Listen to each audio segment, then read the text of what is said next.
اور ان کے آپس میں اختلافات ہیں, ان کی وجہ سے میرا گھر خراب ہو رہا ہے, میں ان دونوں کو چھوڑ دوں یا بیوی کو چھوڑ دوں. بیگم کو لوے کہ دونوں سے الگ ہو جائیں, دونوں سے سلام دعا کی حد تک تعلق رکھیں بس. السلام علیکم, وعلیکم السلام, سب سیٹ ہے. کہیں گے تمہاری بیگم یہ, بھائی میری بیگم ہے, ابا آپ اپنی بیگم کے بارے میں یعنی میری والدہ کے بارے میں آپ مجھ سے ڈسکشن کریں.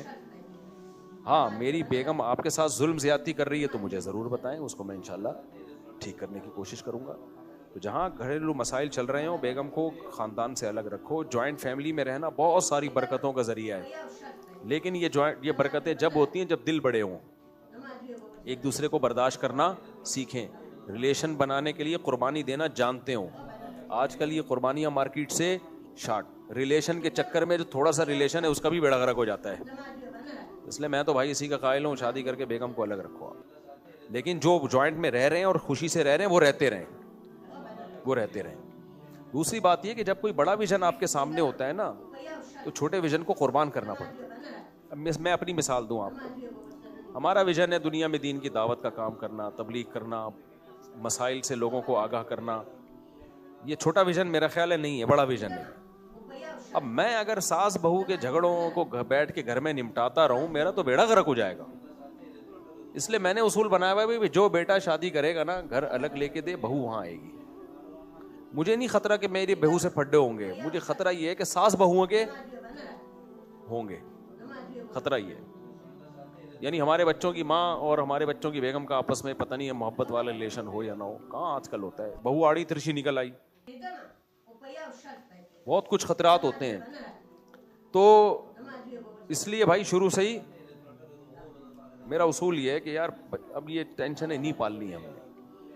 تو سوکن کے جھگڑے تو انسان برداشت کرتا ہے, وہ تو مجبوری ہے نا. شادی جب کرو گے تو سوکن کے مسائل تو ہوں گے, تو جو جھگڑے ہم نے خامخواہ کے جھگڑے کیوں برداشت کریں ہم, کیا خیال ہے بھائی. تو حکیم الامہ مولانا تھانوی رحمہ اللہ کے والد صاحب نے بھی یہی کیا تھا, پہلے بچے کے لیے گھر کا الگ انتظام کیا, اس کے بعد بولا بہو ادھر جائے گی.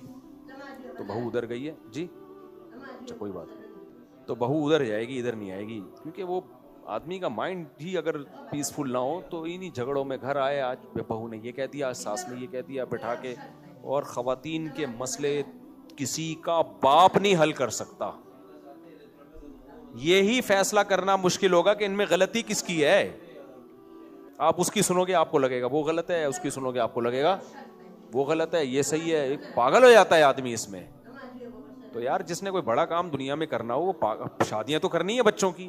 گورے نے تو حل یہ نکالا کہ شادی نہ کرو تاکہ ٹینشن ہی نہ ہو, چاند پہ پہنچنا ہے, بہو روک ہی نہیں سکتی ان کو. ہمارے یہاں سائنسدان اگر چاند پہ جا رہا ہوتا پیچھے سے سسر صاحب کا فون آ جاتا, بقرعید آنے والی ہے اور تو کہاں جا رہا ہے, چاند پہ جا رہا ہے بھائی, میں آ رہا ہوں, سالے آ رہے ہیں تیرے. تو ہمارے یہاں تو یہ مسئلہ ہوتا نا, انگریز نے کہا ترقی کو فوکس کرو, شادی وادی کو کیا کرو سائڈ. لہٰذا چاند پہ تو پہنچ گیا وہ, لیکن فیملی سسٹم کی ایسی کی تیسی ہو.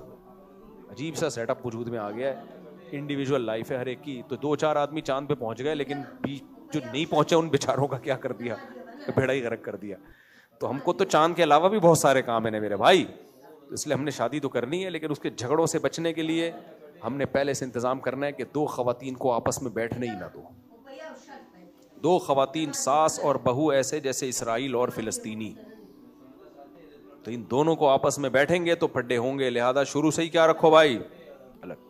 آدمی اپنی بیوی کی خامیاں برداشت کر لیتا ہے کیونکہ اس کے بہت سارے اس سے مفاد بھی وابستہ ہوتے ہیں. ساس کیوں برداشت کرے گی بہو کی خامیاں, سسر کیوں برداشت کرے گا بھائی بہو کی خامیاں. ساس برداشت کر لیتی ہے, پھر مرد بھی کر لیتے ہیں برداشت کے, یار چلو ان کا اپنا گھر ہے, ہم نے زندگی گزار لی, ان کو گزارنے دو.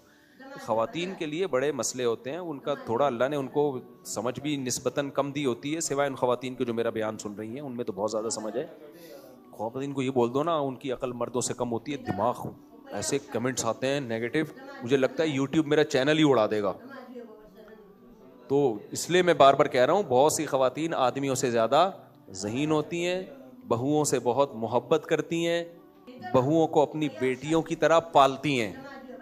ایسی بھی الحمدللہ خواتین ہیں. بعد میں جھوٹ بولنے پہ توبہ میں کر لوں گا بعد میں 2 رکعت پڑھ کے, لیکن بہرحال ایسی خواتین کیا ہیں, بہوؤں کو بیٹی کی طرح سمجھتی ہیں اور بہویں اپنی ساس کو ماں کی طرح سمجھتی ہیں. الحمدللہ ایسی ہمارے سوسائٹی میں بھری ہوئی ہیں خواتین. تو ایسی رہیں, جوائنٹ فیملی میں رہیں, لیکن اگر کہیں لاکھوں میں کوئی ایک, جھوٹ بول رہا ہوں میں, لاکھوں میں کوئی ایک ایسی ہو جو نہ ہو ایسی, تو پھر الگ گھر لے کے دینا چاہیے, الگ رہو بھائی. بعد میں جب الگ گھر ہونا پھر دیکھ لینا ریلیشن کیسا چل رہا ہے, صحیح چل رہا ہے تو پھر لے آؤ. ہاں وزیرستان, پشاور, یہاں کیا ہے, مردوں کا ہولڈ ہے پاورفل, وہاں سب اکٹھے رہتے ہیں, تو ایسا ہولڈ مردوں کا کسی گھر میں ہو پھر تو ٹھیک ہے. ہمارا تو نہیں ہے بھائی, سیدھی سی بات بتا دیں, ہم کراچی کے لوگ ہیں, کراچی والوں کا ایسا ہولڈ نہیں, بس واجبی ہولڈ ہے جتنا اسلام میں واجب ہے اتنا ہولڈ ہے. وہاں پشاور میں, کوئٹہ میں ایسا نہیں ہوتا, وہاں ایک دادا ہوتا ہے, 10 بیٹے بھی ہوں گے, 10 کی 10 بہویں ادھر ہی رہیں گی. کسی بہو نے کہیں دائیں بائیں کچھ کوشش کی نا الٹا سیدھا کرنے کی, تو دادا بیٹھا ہوا ہوتا ہے, اس کا روپ بھی ہوتا ہے, اس کے ہاتھ میں ڈنڈا ہوتا ہے, تو وہ سارے محبت سے رہ رہی ہوتی ہیں. وہ تو 4 بیویاں اکٹھی رہتی ہیں, 4 بیویاں, تو ساس بہو تو بطریق اولا رہ سکتی, پھر ساس کا ہولڈ ہوتا ہے وہاں پہ, تو وہ ایک الگ سسٹم ہے. لیکن کراچی میں ایسا سیٹ اپ